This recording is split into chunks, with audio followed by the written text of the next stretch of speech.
Charles, do you have a moment? The door to the development lab opened, and my boss peeked his head in. Yes, I was ready to talk right then and there, but led to the meeting room. What on earth could this be about? I wondered if I'd messed up something major. As I pondered, the boss gestured for me to sit and began to speak. You've got an arranged marriage proposal. For a moment, I couldn't grasp what he'd said, and time passed in silence. An arranged marriage, you mean? I finally got the words out, but I still couldn't understand the situation. I graduated from a decently known university, and I'm employed at a respectable company, but I'm far from the fast track to success, just an unremarkable researcher. The last thing I expected was an arranged marriage proposal. It's from the daughter of our client, President Sullivan. They really want this to happen. What do you think? Hearing the company name, I realized it was a leading corporation in our industry. I had seen Mr. Sullivan at a party held by the client, which I was reluctantly dragged to, but I had never spoken to or even met his daughter. Here's the thing.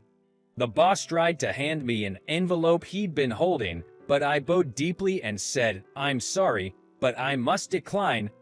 I think it's a good opportunity.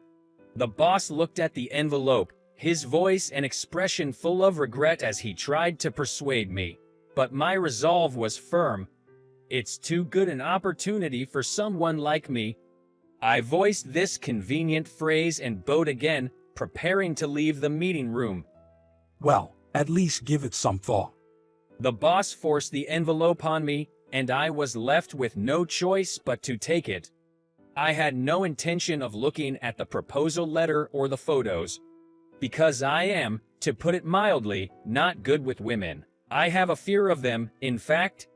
As a preschooler, I was thin, but from the time I entered elementary school, my body started to grow rapidly, and by the time I was in 3rd grade, I had become noticeably overweight.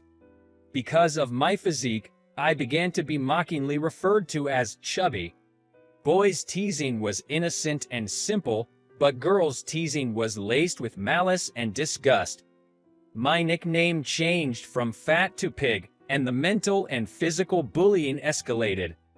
It was bad enough to deeply scar me and instill a lasting trauma towards women. Thanks to the company of my fellow low-ranking friends, I never refused to go to school, but my fear of women remained. So I went to an all-boys high school, studied in a mostly male science and engineering college, and chose a development research job where women were few. The only women I can speak to normally are my family, my mother and sister. But since I started living alone in college, I hardly talk to them. When I turned 30, I could feel, even if they didn't say it, that my parents were genuinely worried about my future. My sister got married at 25 and now has 2 sons. Some of my cousins have also settled down, with families of their own. During the few times I visit for Christmas or Thanksgiving, my tactless relatives never fail to ask questions like, "Aren't you going to settle down and give your parents some peace of mind? And haven't you found anyone yet?" So, in the recent years, my visits have become less frequent, and before I knew it, I turned 34. It's not that I don't want to get married because I'm scared of women. There was one woman who was kind to me when I was a child.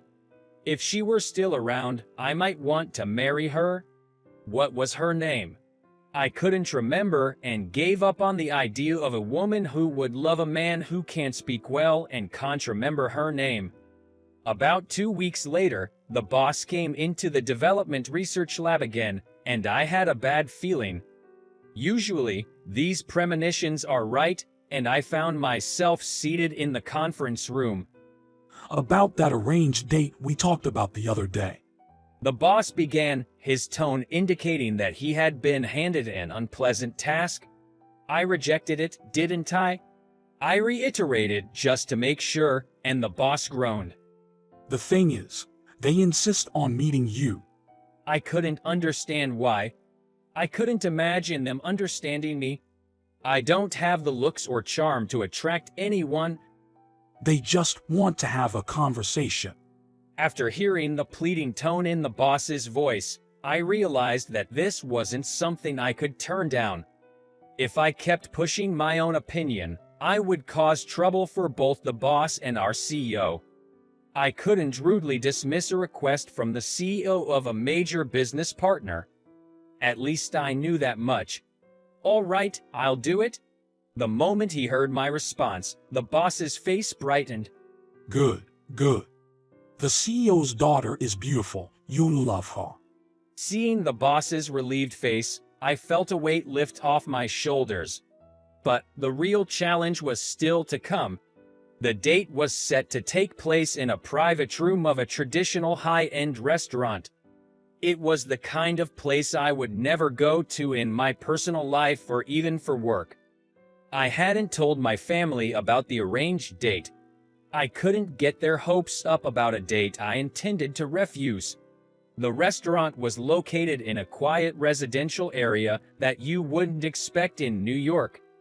There was a stone pathway from the gate to the entrance, and even a well-maintained garden. I was greeted by an elegant hostess in formal attire when I opened the door. Filled with anxiety as if I had wandered into a different world, I was guided by the hostess down a hallway that smelled of fresh wood. I was so nervous that I felt like I was going to throw up at any moment. The hostess stopped, folding her dress neatly before kneeling down and placing her hands on a door. The guest has arrived. The door was divided into a top part with a glass window and a bottom part with paper, allowing me to see inside. I could see the back of a woman with black hair, dressed in an elegant dress. She exuded an aura of grace and beauty. As the door opened slightly, instead of stepping forward, I was overcome by fear and stepped back. I turned on my heel and faced the exit. Wait up, please. A woman's voice came from behind. Startled, I couldn't bring myself to turn around due to fear. The woman in the dress approached and said, "Don't you remember me?" as she tightly gripped the back of my shirt. Startled, I turned around to see an elegant and beautiful woman. It was hard to believe we had anything in common. Here, lift this up, please. She softly held my hand and guided it to the hem of her dress. No, a bit further inside. Taken aback by the unexpected turn of events, I was about to withdraw my hand when I noticed something on her right thigh. A small surgical scar. Could it be Kathy? At my question, the woman let the corners of her eyes droop in a soft smile. Yay, it's me, Kathy Anderson. Long time no see, Charles. I never thought I'd have such a reunion with my first love, the only woman I ever thought I could marry. As kids, Kathy and I often played together because we lived close to each other. Back then, I was an energetic boy, a far cry from who I am now. On the other hand, Kathy was a calm and gentle girl who hardly spoke. She would just watch me with a kind smile as I went about my things. When we were in grade school, Kathy had surgery on her right thigh, resulting in that scar. Because of it, she was shunned by some cruel kids who couldn't accept her condition. I stood up for Kathy and always protected her. Yes, I had a sense of justice, but my desire to protect the girl I loved was stronger. I never confessed my feelings to Kathy, but just being with her made me happy. We naturally assumed that we would continue to grow up together. However, when her parents divorced, Kathy moved away with her mother. Being just a kid, I couldn't think of a way to keep in touch with her. Since then, I haven't seen her. But the daughter of Mr. Sullivan. As I muttered, Kathy grinned. My mother remarried Mr. Sullivan. They got married after I started working, so I'm still not used to this name. So, Kathy's mom met Mr. Sullivan and they remarried. What a Cinderella story. As I was lost in thought, Kathy said, "Let's not talk here, let's go inside," bringing me back to reality. We had been standing in the hallway, chatting. When I opened the door, I saw my company's CEO and Mr. Sullivan sitting across each other, having a drink. I'm very sorry for the earlier confusion. I lowered my head in apology, and laughter erupted from both men. I finally got to meet you, Kathy's first love. As Mr. Sullivan said this, Kathy blushed and shouted, "Dad." It seems they have a good father-daughter relationship. Our CEO said, "Charles is a dedicated and excellent researcher. I can vouch for his character," which made me feel even more embarrassed. Both men left, saying they didn't want to interfere with young people, leaving Kathy and me alone. Sitting across from Kathy, an elaborate multi-course meal laid out before us. I hadn't even dreamed of such a reunion with my childhood friend, so I felt a strange sensation. Normally, my heart would race and I'd be too tense to say a word if a woman merely approached me. But with Kathy, I felt calm. As we awkwardly exchanged toasts with our drinks, Kathy started to speak. You know, I was bullied at my new school too, and I struggled throughout my student years. Because of that, I developed a fear of men. I even attended all-girls schools from middle school to college. I felt an immediate surge of empathy for her, having shared similar experiences. It might sound rude to say, but her pain resonated with my past and struck a chord in me. My mom, she remarried and seemed to feel guilty for being happy on her own. She encouraged me to find a marriage partner, but I just couldn't feel that way. She continued. I had met Kathy's mother several times, so I could understand her feelings all too well. I couldn't blame her, but it hurt me to think about Kathy's feelings. Then I was shown pictures of a party hosted by my father's company and saw you, Charles, in one of them. That's when I thought, I could marry Charles. I want to marry Charles. I asked my father, quite boldly, to find out more about you. When I learned you were single, I decided to arrange a date. It was a nuisance, wasn't it? Kathy's voice trailed off, fading into a whisper, and she slumped, her shoulders shaking. No, that's not it at all. I was really happy to see you, Kathy. I hurriedly reassured her, but Kathy's expression remained troubled. But you turned down the blind date. I hoped that if you saw my photo from the dating agency, you'd agree to meet me. I was really shocked when you said no.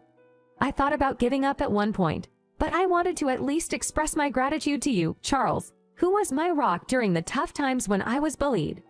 Learning about Kathy's feelings, I felt as if I'd been hit over the head with a blunt object. If I had stubbornly refused the blind date, I would have unknowingly hurt Kathy. I felt remorseful for almost doing such a terrible thing. I'm truly sorry. When I got the dating proposal, I had intended to reject it without even looking at the agency's information or your photo. I didn't know it was you, Kathy. Actually, I have a fear of women. At my confession, Kathy seemed frozen, only managing a startled, huh. For her, who only knew about my more outgoing side, this was a considerable shock. I may look thin now, but I was fat during elementary and middle school. I was bullied quite a lot by the girls. That's why I'm afraid of engaging with women. Until now, I've tried to avoid them as much as possible. Kathy muttered, I can't believe it. She was now aware of the pathetic person I was, the same guy who used to act like a hero in front of her. I felt embarrassed and wanted to run away. We've been sharing similar feelings, haven't we? When I looked up at Kathy's words, I was enveloped in her gentle gaze. My eyes heated up suddenly, and I felt a sting in my nose. Kathy, you're the only girl who accepted me. My voice choked, as if a hot stone had lodged itself in my throat. Normally, I would give up at this point, but I just couldn't. You're my first love. The moment I said that, the tears that had accumulated in Kathy's eyes overflowed. Despite the extravagant multi-course meal in front of us, our hearts were full, and all we could do was stare at each other. After that, we started dating. Both of us were inexperienced, and I'm sure we must have seemed clumsy to those around us. Still, we slowly bridge the distance between us. When I'm with Kathy, I don't feel the anxiety or fear I usually feel around other women. I can be myself. Neither of us are particularly talkative, but even the silent moments feel comfortable. Our parents, on both sides, were delighted with our relationship and warmly watched over us without rushing us to get married. 2 years passed since we started dating. This weekend, I decided to propose to Kathy and prepared an engagement ring. Even though I had resigned myself to the idea that neither marriage nor dating was possible for me, now I can envision a bright future with her.